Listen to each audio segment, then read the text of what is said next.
Okay, so hi everyone. So let's go to yung season 2 na ng Cinder Loves. So kung mapapansin nyo sa Facebook account ko, may pinost ako doon last time about sa Cinder Loves. Paano ba natin gawin yun? Okay, so sa Cinder Loves, just click the link below. So ang gagawin lang natin dito is we need to complete our daily sign-in to earn points. Okay? So, ito yun. Yung task words. But, before that, kailangan natin magkaroon ng Cinder wallet. So, ito yun. And make sure na meron kayong available near. Kasi kailangan may available near. So, ang ginamit ko dito ng wallet ko is yung ginagamit ko sa Telegram mining app ng Hot Token.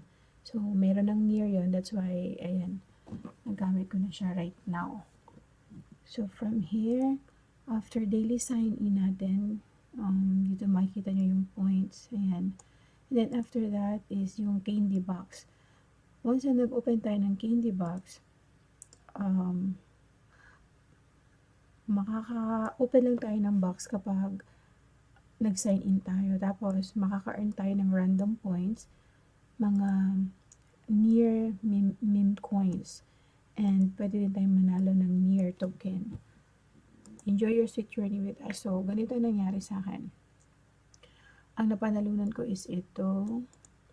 May 160,000. Ito naman is 1,535. So, you can follow them. May mga Twitter profile sila dito or Twitter link.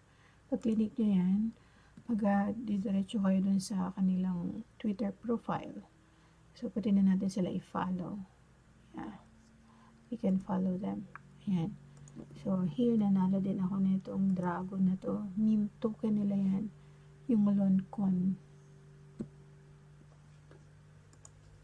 And then, the third step is you can invite friends.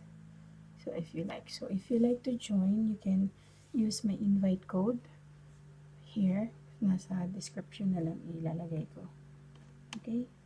So, yun lang for now. I hope na-gets nyo at naintindihan nyo yung ano ko. So, yung last time is yung points, yung season 1 nila. So, ito lang yung points na nagawa ko. More on social, ano lang yun, social post, engagement. Magla-like ka sa post nila, retweet. Medyo konti lang ang nagawa ko dito kasi hindi ko siya grind.